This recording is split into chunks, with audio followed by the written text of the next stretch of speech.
Let's learn an ENT topic. एक topic पढ़ेंगे 5 minute में।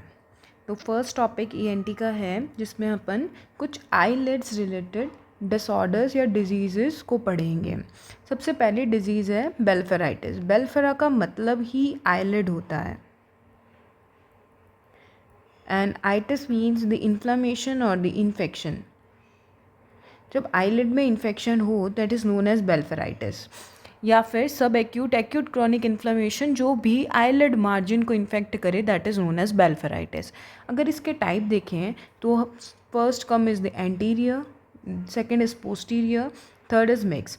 एंटीरियर टाइप का मतलब ये हो गया कि जो आईलिड का स्ट्रक्चर है, as you can see in this photo,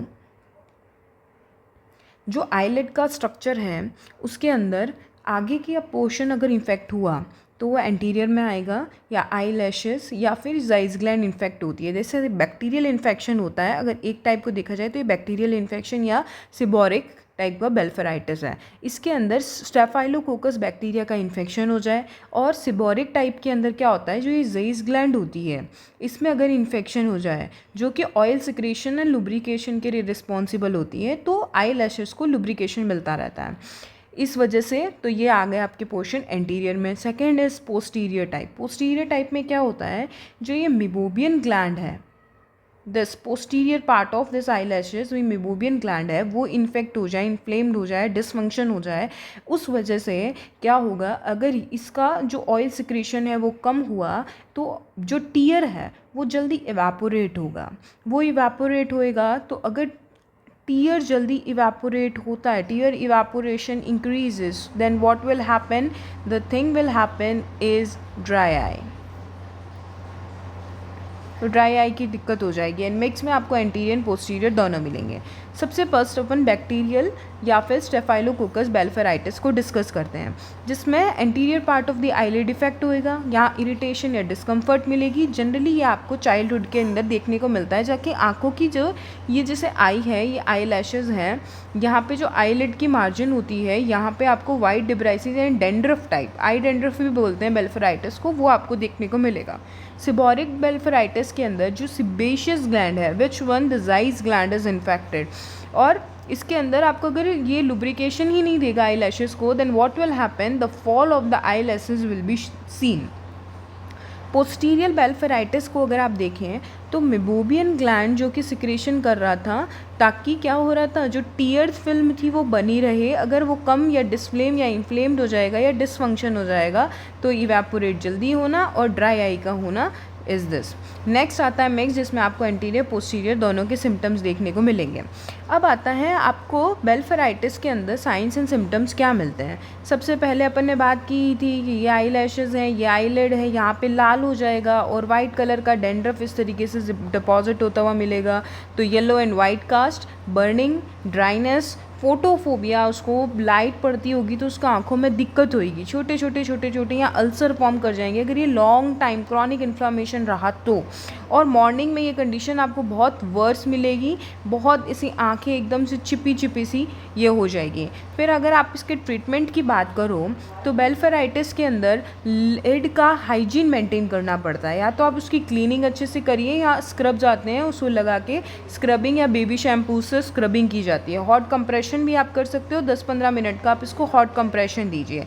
antibiotics आप यूज़ कर सकते हो as this is been cause by bacteria, तो आप यहाँ आई ड्रॉप यूज़ कर सकते हो, ऑइंटमेंट यूज़ कर सकते हो, ओरल भी यूज़ कर सकते हो, जैसे इरिथ्रोमाइसिन है या टेट्रासाइक्लिन है या डॉक्सीसाइक्लिन है। अब इसमें आपके जो लॉन्ग क्वेश्चन बनता है वो क्या बनता है, जैसे कि बेलफेराइटिस को पूरा डिस्क्राइब कीजिए, या फिर इन्फ्लामेटरी आई डिजीज़, आईलिड की डिजीज़ को डिस्क्राइब कीजिए, तो ये बेलफेराइटिस है। इसमें सबसे पहले आप बेलफेराइटिस की इंट्रोडक्शन लिखिए कि व्हाट इज़ बेलफेराइटिस, ठीक है।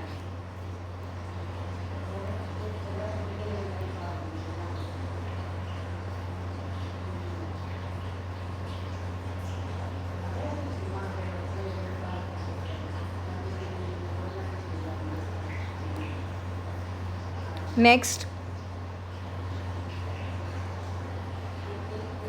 Anterior, posterior and mix is the type of this. Anterior में आप स्टेफाइलोकोकस के बारे में लिख दीजिए, वो इसको इन्फेक्ट करता है और इसके एंटीरियर लिड्स अफेक्ट हो जाती है, इरिटेशन, और जनरली चाइल्डहुड में। सिबोरिक के अंदर आप बोलिए सिबोरिक इज वर्ड कहाँ से आया, क्योंकि सिबेशियस ग्लैंड वो कि जाइस ग्लैंड उसको इन्फेक्ट करती है और जाइस क्या थी, लुब्रिकेशन का काम करती थी, तो fall of the I laces आपको देखने को मिलेगा। पोस्टीरियर में मीबोबियन ग्लैंड इन्फ्लेम्ड हो जाएगी तो टीयर फिल्म कम बनेगी और ड्राइनेस ऑफ आई देखने को मिलेगी। मिक्स में बोथ हो जाएगा। साइन सिम्टम्स में आपको बहुत बेसिक और सिंपल पता चल गया कि वाइट कास्ट, डैंड्रफ जैसा बन रहा है, तो dryness, photophobia, small ulcers and treatment आप उसकी हाइजीन और एंटीबायोटिक के बारे में लिख सकते हैं।